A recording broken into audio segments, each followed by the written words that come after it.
Here is Tucker Carlson. Now, for all you youngins, which is all of you who work on the show except for me, 20 years ago or so, Paul Wellstone was a senator from Minnesota. He died in a plane crash.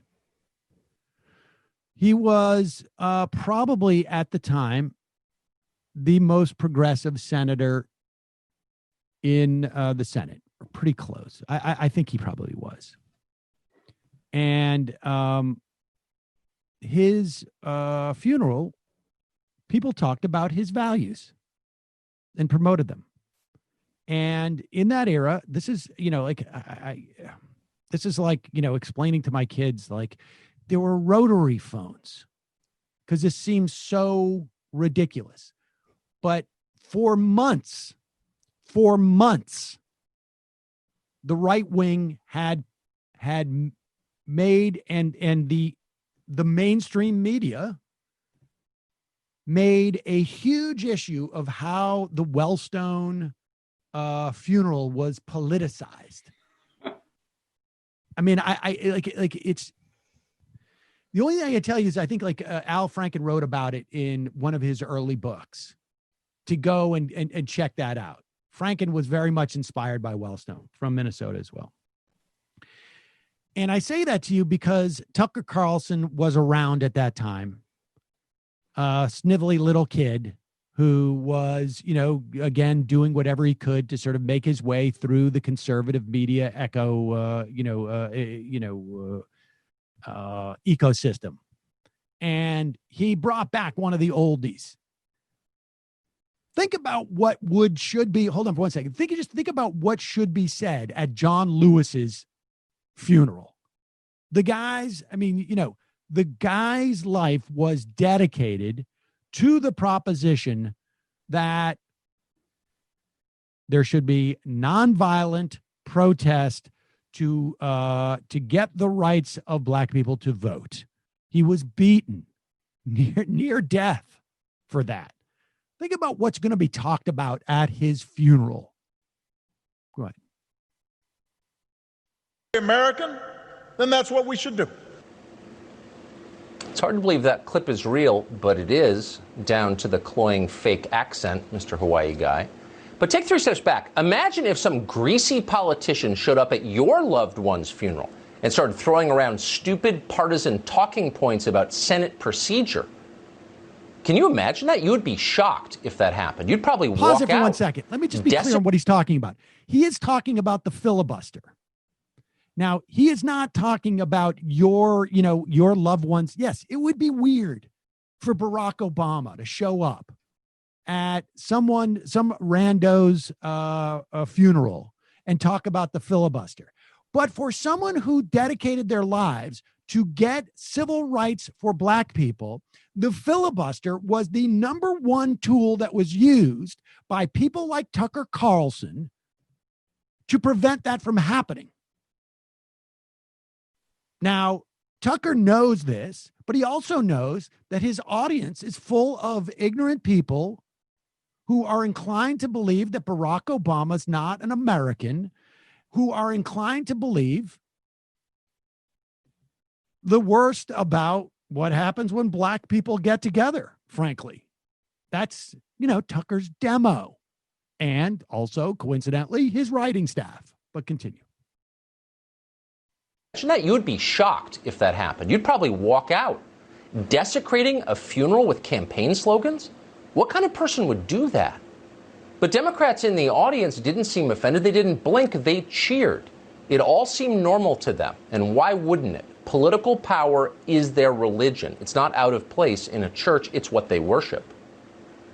People who will politicize a funeral will do anything, and they're trying to. Democrats are working systematically to dismantle the core institutions of American life. Really? Like, the core institutions of American life have been oppression of black people, a systemic attempt to prevent them from voting, Barack Obama was calling for the reinstitution of the Voting Rights Act that a Republican Supreme Court dismantled. That's what that clip was.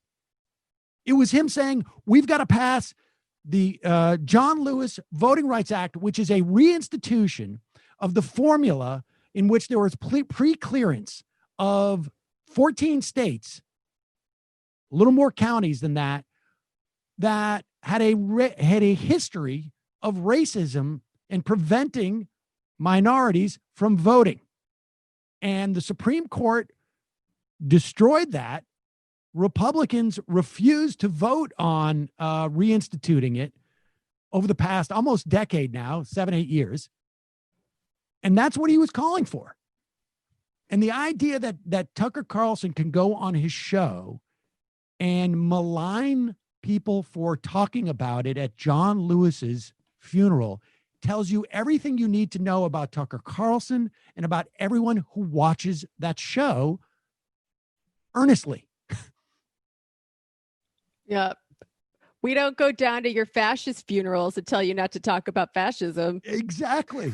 It's just amazing how he keeps his audience dumb by calling it parliamentary or Senate procedure, right? Yeah. Like, oh, it's some minutia, like who can speak first and what kind of door they have to enter in, and not like one of the ruling classes legislative tools to stop any kind of progress in this country. That's come up time after time as a huge impediment.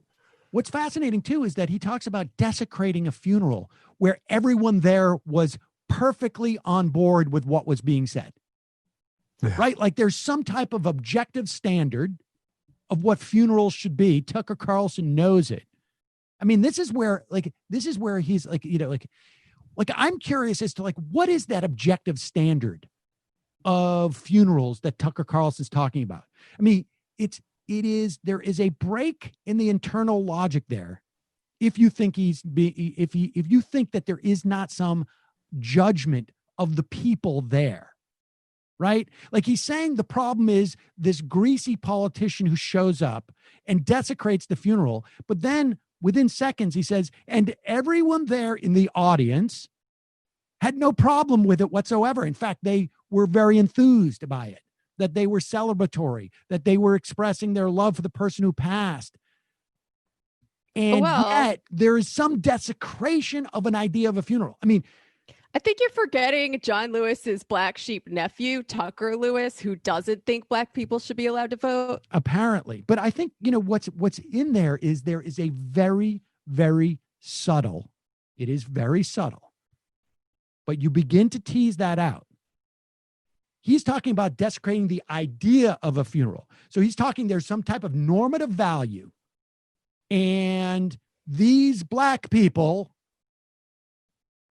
can't do it right. People cannot measure up to that normative value. That's what's going on here.